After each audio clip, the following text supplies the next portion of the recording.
Alors, je suis rentré dans les livres presque dès le début, dans la mesure où c'était un poème où j'aurais pu écrire à chaque ligne « je vois ceci, je pense cela », etc. Mais où je suis vraiment rentré,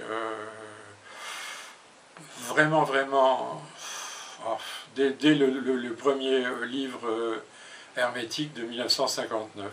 En 1959, j'ai 24 ans et j'ai entamé une œuvre, c'est-à-dire écrire tous les jours et poursuivre en 1958. Donc, dès le début, je suis dans le livre.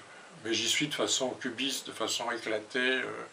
J'y suis par fragments, et je suis un fragment ou une série de fragments parmi des apparitions de la rue, de la campagne, etc.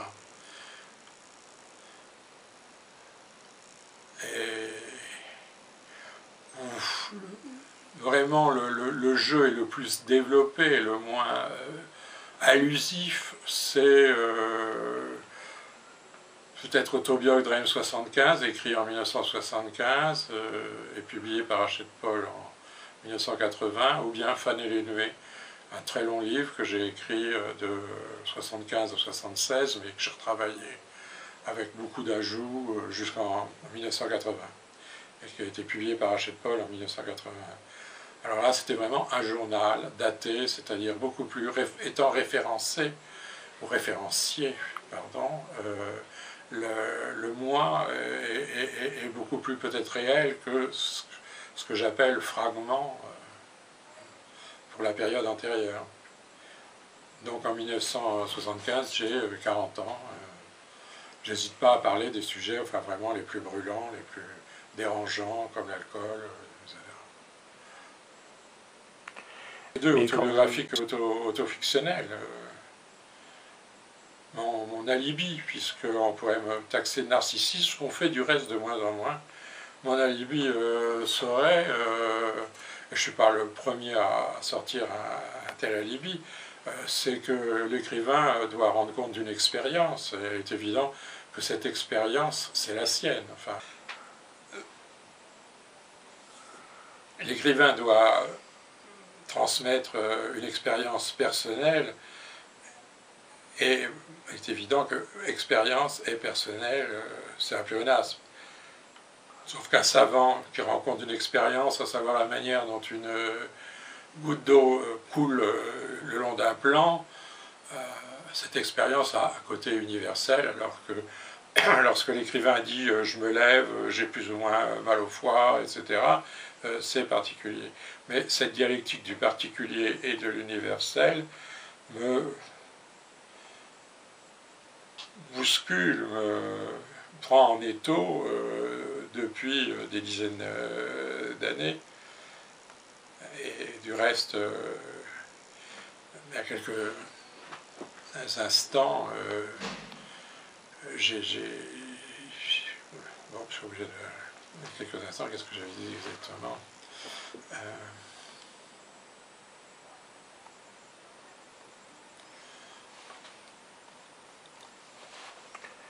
Et il y a quelques instants, je viens de dire que j'ai besoin de donner des références objectives au lecteur. Mon expérience personnelle est nourrie de milliards d'expériences autres et de référents ou référentiels autres. C'est du reste pour ça, j'insiste beaucoup sur l'environnement socio-historique, politique de mon existence en général, c'est-à-dire depuis les années 30, depuis la guerre d'Espagne, et puis aujourd'hui, des crises de toutes sortes vraiment traversent et étranglent l'humanité. Alors, il y a deux questions. Bon, une question se rapporte au narcissisme. Il est évident que des tas de gens m'ont fait le reproche de narcissisme. À un moment, j'étais plus que proche du Parti communiste, mais très très jeune, 17-18 ans, et je suis parti parce que, bon, ça n'avait rien à voir avec Marx, je suis parti par marxisme. Le Parti communiste n'était pas marxiste, et moi, ce qui m'intéressait, c'était vraiment la relation entre la structure économique, disons, et la superstructure, qui sont les idées, l'art, etc. Bon, cette question n'intéressait pas du tout les communistes, qui étaient très cucul-à-praline, disons. Je disais, ils faisaient une vieille pelote d'anciens combattants, ils n'avaient rien du tout des bolcheviks avec le couteau entre les dents. Mais je sais que si j'en avais montré ce que j'écrivais, j'étais taxé de nombriliste, narcissiste, bourgeois, etc. etc. Et depuis donc ces 18 ans, c'est-à-dire maintenant plus de 50 ans, j'ai sans cesse rencontré des gens qui très gentiment, très poliment, ont fait le reproche de narcissisme. Maintenant, avait-il lu Rousseau, avait-il lu Henri Brulard de Stendhal, peut-être, mais ces textes étaient devenus historiques. Étant historiques, bon, ils échappent, ils se libèrent des catégories. Moi-même, je peux faire le reproche de narcissisme.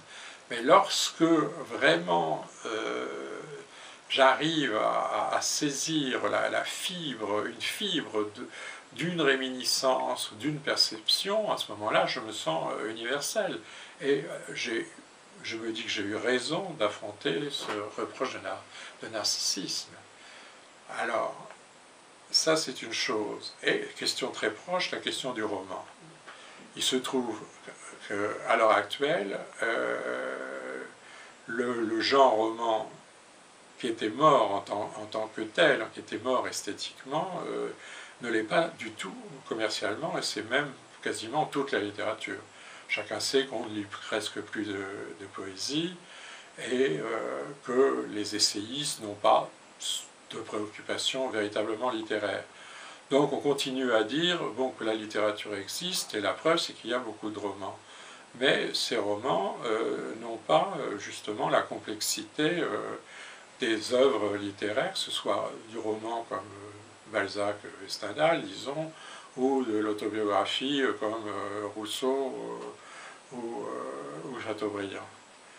Maintenant, l'idée, on en reviendrait vraiment au degré zéro, non pas de l'écriture, mais du langage, à savoir que le langage est fait pour délivrer un message clair, à savoir notre héros s'est réveillé, il a pris son petit déjeuner, il descend l'escalier et il va à une station de taxi.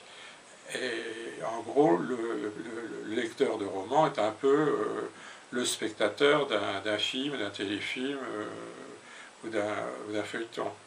Dès qu'il y a la littérature, c'est-à-dire dès qu'il y a complexification, dès que l'auteur laisse percer ou pousse, incite le lecteur, et quelquefois involontairement, à s'interroger sur ce qu'est le moi, ce qu'est la perception, ce qu'est le souvenir, ce qu'est la communication, ce qu'est le temps, à ce moment-là, bon, le lecteur dit bon, on ne raconte pas une histoire, on fait de la philosophie, on fait un cours, et là les chiffres sont là, bon, ils sont patents, ils se vendent des romans.